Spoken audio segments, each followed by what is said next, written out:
လူတယောက်ရဲ့ဘဝကဘလောက်ပဲလှပခဲ့ပါစေတေးသွားတဲ့သူတွေကတော့သူတို့အကြောင်းကိုပြန်မပြောနိုင်တော့ပါဘူးဒါကြောင့်လေလူသက်သမားတွေဟာသူတို့ပြစ်မှုကနေလွတ်မြောက်နိုင်မယ်လို့အမြဲထင်နေကြတာပါဒါပေမဲ့သူတို့မှားသွားပါတယ်ရှင်းနေရှင်ဟာတေဆုံးသွားတဲ့သူတွေကကျွန်တော်တို့ကြားမှာရှိနေစေဆိုတာကိုသက်သေပြနေသူပါဘာဖြစ်လို့လဲဆိုတော့သူကတရေတွေကိုမြင်နိုင်ကြားနိုင်ရုံတည်းမကပဲသူ့ကိုယ်ထဲကိုယ်တောင်ပူကတ်ခွင့်ပေးထားလို့ပါသူဟာဒီစွမ်းနာကိုတုံးပြီးကိုမကာကွယ်နိုင်တော့တဲ့သူတွေအတွက်တရားမျှတမှုရှာဖွေပေးပါတယ်ဒါပေမဲ့သူကအစကတည်းကဒီလိုချစ်နေကြတော့မဟုတ်ပါဘူးလွန်ခဲ့တဲ့တစ်နှစ်ကရှင်တယောက်နာမည်ကြီးဥပဒေအကျိုးဆောင်လုပ်ငန်းတွေမှာအလုပ်ရှောက်နေတဲ့အချိန်ကိုပြန်သွားကြည့်ရအောင်သူကအရေးချင်းရှိပြီးထက်မြက်တယ်လို့လူတွေစစ်ဆေးမှုတွေမှာလည်းကောင်းကောင်းဖြေဆိုနိုင်ခဲ့ပေမဲ့ဘသူကမှသူ့ကိုအလုံးမခံခဲ့ပါဘူးသူ့ရဲ့မိခင်အမခရဲအိုးနာသူ့မလီတို့ကအမြဲအားပေးကြပေမဲ့သူကတော့အချင်းချင်းကြာရှင်းနေတဲ့အတွက်ကိုရှက်လာပြီးဘာကြောင့်အလုံးမရတာလဲဆိုတာကိုနားမလည်နိုင်ဖြစ်နေပါတယ်ဒါဟာစုံမျိုးကအကြီးဆုံးဥပဒေအကျိုးဆောင်လုပ်ငန်းမှာအလုပ်သွားလျှောက်တဲ့နေ့အထိပါပဲအဲ့ဒီမှာသူဟာ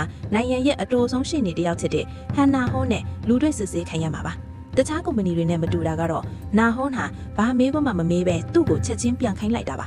ရှင်ဟာစိတ်ပြက်လက်ပြက်နဲ့သူ့ရဲ့ကိုရရဆိုရင် resume ကိုစပွဲပေါ်ကနေပြန်ယူလိုက်တဲ့အချိန်မှာပဲအခြေအနေအားလုံးကိုနားလည်သွားပါတော့တယ်ပြဿနာကရှင်ကြောင့်မဟုတ်ပဲသူ့ရဲ့ကွယ်လွန်သူဖခင်ကြောင့်ပါသူဖခင်ဟာအကတိလိုက်စားမှုနဲ့ဆွတ်ဆွဲခံပြီးကိုမချေပဲ့နိုင်ခင်မှာပဲဆုံးပါသွားတဲ့အစိုးရရှေ့နေတရားဖြစ်နေလို့ပါ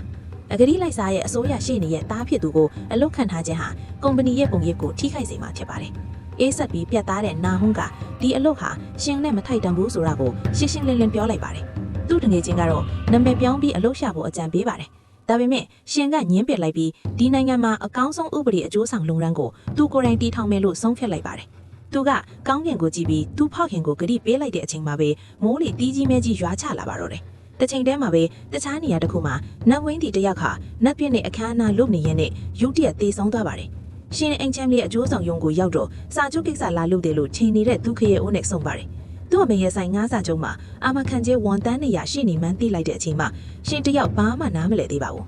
အိမ်ချမ်းမြေလေးရုံရောက်လာတဲ့အချိန်မှာတော့ရှင်ဟာအကျိုးဆောင်တဲ့တိတ်ဆိတ်သဘောတူညီမှုတစ်ခုလုပ်လိုက်ပါတယ်သူ့အမေရဲ့အကောင့်တွေကဝန်30ကိုခိုးယူပြီးသူ့အတွက်ရှေ့နေရုံခံကောင်းတစ်ခုရှာပေးဖို့ခိုင်းလိုက်ပါတယ်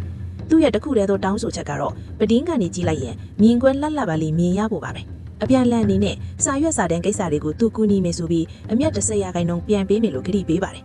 အကျိုးဆောင်ကတော့ရှင်အတွက်အန်ကွဲ့မယ့်နေရာတက်လေးတစ်ခုရှိတဲ့အကြောင်းပြောပြပါတယ်အစာအိုးကနည်းနည်းထူးဆန်းနေပေမဲ့ရုံးခန်းဖွင့်ဖို့ကောင်းပါတယ်ရှင်ကအခန်းထဲမှာအနံ့သက်တစ်ခုရနေတယ်လို့ပြောတဲ့အခါအကျိုးဆောင်ကဒါကကတ်ထားတာမကြသေးတဲ့နေရန်ကက်စက်ကူနဲ့မရှိတ်ပါဘူးပတင်းဖွင့်ထားရင်ပျောက်သွားမှာပါလို့ဆိုပါတယ်သူကပတင်းကနေကြည့်လိုက်ရင်မြင်ကွင်းလှပါတဲ့မြင်ကွင်းကိုပါပြလိုက်ပါတယ်ရှင်ကသဘောကျသွားပြီးချက်ချင်းလက်ချလိုက်ပါတယ်ဒါပေမဲ့ဒီနေရာဟာမနေ့ညကတေဆုံးသွားတဲ့နတ်ဝင်းတီအခမ်းအနားလုပ်ခဲ့တဲ့နေရာမှန်းကိုသူမသိခဲ့ပါဘူးရုံခန်းသစ်စုမှာအန်သီနီတွန်ရှင်ဟာအန်ဆဲထဲမှာထိုးဆန်းဆန်းထုတ်ပန်ထားတဲ့အိုးတစ်လုံးကိုတွေ့လိုက်ပါတယ်အဲ့ဒီထဲမှာပြားတွေရွှေနေတာမှာဒါကအစိုးပြန်တာကိုကာကွယ်ဖို့ထားထားတယ်လို့ထင်ပြီးရှင်ကမီးစကိုထွန်းလိုက်ပါတယ်အိုးထဲကမီးကူတွေဟာအခန်းတစ်ခုလုံးပြန့်သွားပြီးသူ့ကိုမေ့လဲသွားစေပါတယ်သူနိုးလာတဲ့အခါသူ့ရှိတဲ့မှာလူတယောက်ရက်နေတာကိုမြင်ပြီးပထမအမှုသည်လို့ထင်သွားပါတယ်ဒါပေမဲ့အနားကပ်ကြည့်လိုက်တော့အဲ့ဒီလူဟာပုံမှန်နဲ့အများကြီးအရက်ရှည်နေတာကိုတွေ့လိုက်ပါတယ်တကယ်တော့အရက်ရှည်တာမဟုတ်ပဲတရေတကောင်လိုလေထဲမှာပြန်နေတာပါရှင်လဲလန့်ပြန်ပြီးစပွဲတောင်မှာပုံက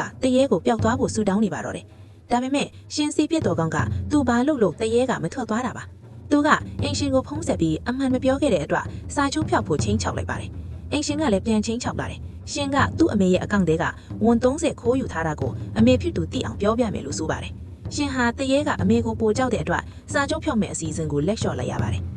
အမေဆိုင်မှာမိသားစုနဲ့အတူသမင်းစားနေတော့ရုတ်တရက်တရေကရှင်ရက်ကိုယ်တွေကိုဝင်ပူးပြီးဝက်သားတွေကိုအငန်းမတားစားပါတော့တယ်ပြဿနာကရှင်ကဝက်သားနဲ့မတက်တာကသူ့အမေကရိုက်လိုက်မှတရေကသူ့ကိုယ်ထဲကထွက်သွားပါတယ်